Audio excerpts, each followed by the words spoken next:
Untuk memenuhi kebutuhan stakeholder serta untuk pemantapan kerja 5 tahun ke depan, Badan Geologi Kementerian ESDM mengadakan FGD selama 3 hari di Semarang, Jawa Tengah. Hasil dari FGD ini akan menjadi bahan acuan dasar bagi stakeholder dalam program pembangunan nasional bidang geologi.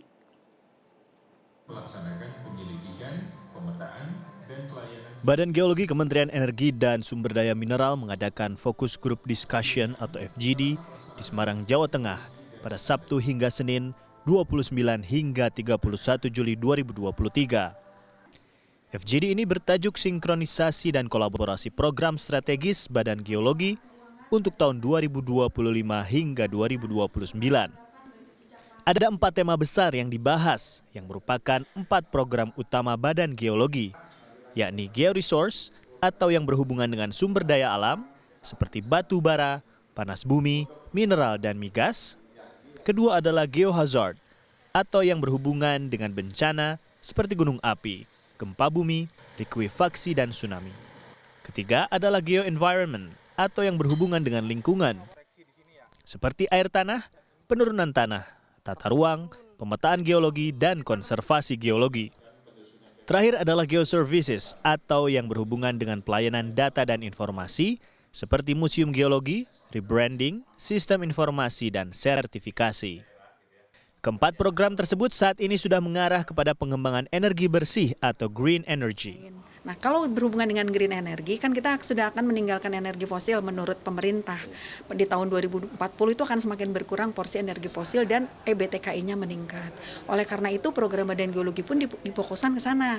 Di antaranya seperti pengeboran panas bumi, slim hole, atau kegiatan eksplorasi panas bumi. Eksplorasi mineral pun dilakukan untuk mendukung green energy ini. Karena untuk green energy itu perlu banyak sekali jenis mineral tertentu yang memang dibutuhkan.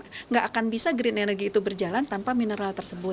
Nah, itu juga kita garap. Kemudian untuk batu bara kan udah mulai ditinggalkan ya Mas, karena fosil, kotor. Tapi batu bara itu sebenarnya juga punya nilai tambah yang lain.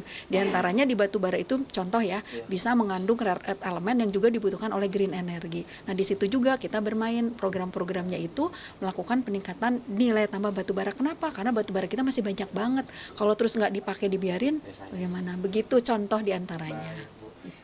Terkait dengan tugas Badan Geologi untuk memetakan seluruh Indonesia yang sangat luas, Badan Geologi menggandeng universitas-universitas di Indonesia sebagai partner dalam penelitian. Diharapkan rekanan universitas ini mampu mempercepat penyediaan data dasar untuk Badan Geologi.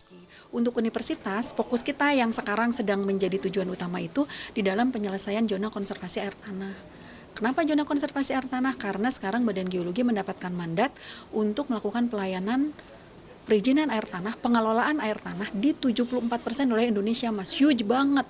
Nah, itu nggak mungkin kita penyediaan data dasar itu kita melibatkan universitas supaya lebih cepat akselerasi. Jadi data dasar itu kalau kita lakukan sendiri bisa 10 tahun, 20 tahun. Kalau dengan bantuan tuh insya Allah lebih cepat. Jadi pelayanannya kita bisa lebih cepat juga ke masyarakat. Hasil dari FGD ini kemudian akan menjadi bahan acuan untuk memenuhi kebutuhan stakeholder, termasuk pemerintah, baik pusat maupun daerah, badan usaha, dan masyarakat, untuk kemudian dijadikan dasar dalam program pembangunan nasional bidang geologi. Muhammad Asri Rasma, Helmi Surenegara, Semarang, Jawa Tengah.